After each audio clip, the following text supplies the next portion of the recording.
Okay. Yeah. My name's Michelle Dobson and I am the president of the parent committee at Musgrave Hill. I have 4 children, 2 of them who are at the centre, one Lachlan in the nursery and Travis who is in junior kindy.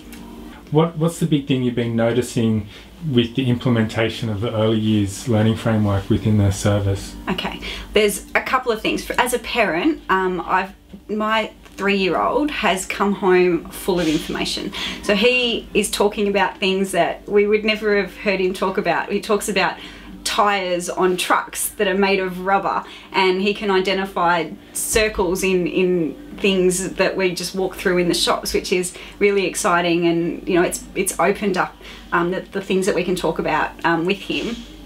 And in terms of the actual centre itself, obviously the centre looks fantastic. It's so bright and colourful. There's so much information that parents are bringing in for the educators to share with the children and to draw on their knowledge. And it's just so much information that is coming home now that is just fantastic. It's so exciting to see kids that are, you know, excited to come to daycare and you know, excited to tell us about their day, where before our conversations were a little bit more limited, and now it's things that they really enjoy talking about and that they want to share with us, and it gives us stuff that we can actually do on weekends with them as well. So we can actually, you know, follow up on that and say, okay, well, let's go down to the beach and, you know, we talk about the sea life that they've been learning about, or we went to the museum and Travis was telling me all about Tyrannosaurus Rex and his big teeth and the types of food he eats. And you know, it's really exciting. It makes it fun to be a parent too. And how do you feel when you see that your information's being used? Okay, so it actually, having to use the early use framework and knowing that we have to bring feedback in, it encourages us to actually do stuff on weekends and to go out there and give the kids, you know, things to talk about when we get to kindy. So, you know, just recently we went on a holiday to Tasmania, and Travis we talked about bushwalking and different types of leaves and the textures of the rainforest and how we couldn't walk off tracks. And Travis is so excited to come back and talk to Susie about all the things that he was learning on the bushwalk. And it's fantastic to then see the educators take that information and use different textures in their craft, and to talk about, you know, conservation and the environment. And you know, it encourages us just to, you know, to keep getting out there and experiencing more just for the kids, and also because you know that the information is going to be shared with all their friends, and you can talk to them about it the next day. So it's really cool. Did you ever think that something as simple as your weekend, no matter how, you know, big or small, exciting or not so exciting, could be a learning experience? No, like it's actually opened my eyes up to how kids see things. So things that we might have taken for granted before, we're seeing in a whole different way. And so we're actually letting the kids guide our weekends as well now, which is, you know, it's actually making for a much more fun and peaceful and calm home life, because they're actually, I think, feel they're being listened to, and that their input is being valued. As well as, you know, we're having more fun with them, and you know, it kind of works both ways. So they're getting what they want, we get what we want. So, you know, there's a lot of give and take that we would have definitely taken for granted. And I know that when we go out now, we're looking for things that we can bring in and share with our friends at kindy, and the kids are really enjoying it.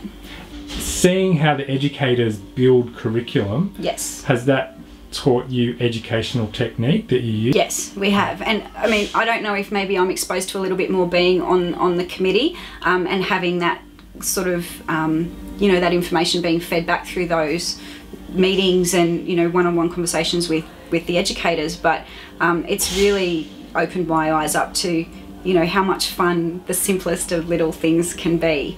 And also for my older children, you know, it's building relationships between the older kids and the younger kids, because now they're talking to each other on a different level, and the older ones are looking for things to share with the younger ones, and you know, it's had a really big impact on, you know, just harmony in our family. Talk more about that, because I find from the educational point of view again, like when we follow children's interests within the room, we don't get behaviour problems. Okay, well, in our particular family, we've got 2 kids that are at school and 2 kids are obviously at daycare, and both my husband and I work full time. So we really need to have time for ourselves to get our own work done, and we're actually finding that the best way to do that is to spend really good quality time with the kids.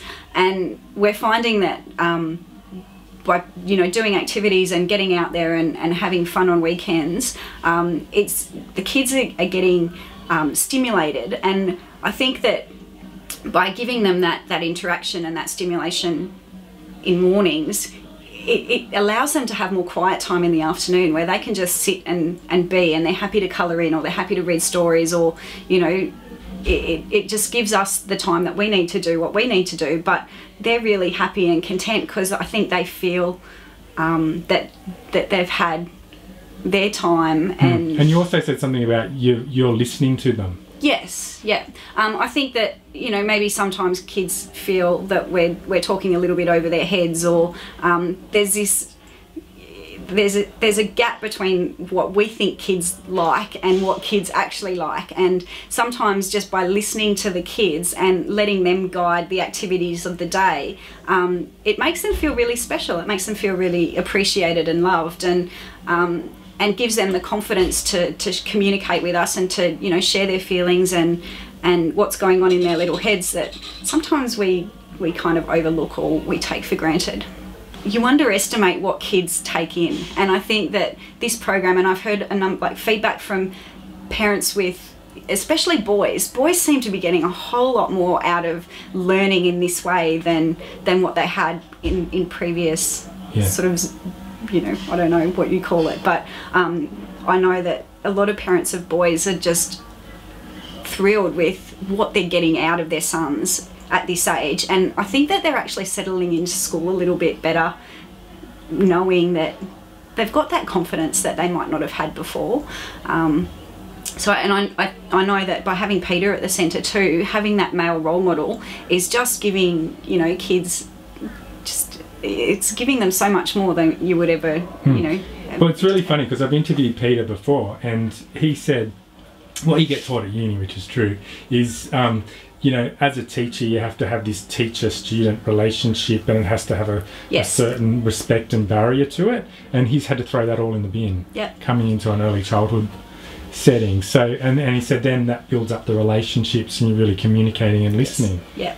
And you've seen the difference in the kids. Like the kids, they love him, and because they have so much fun with him, when he says that it's time to sit down on the mat and do group time, they listen, and they're actually taking in so much more of what he's saying because of that relationship, and I think that's just an amazing asset to have in this sort of environment. So to have more educators like that that's what we need to have.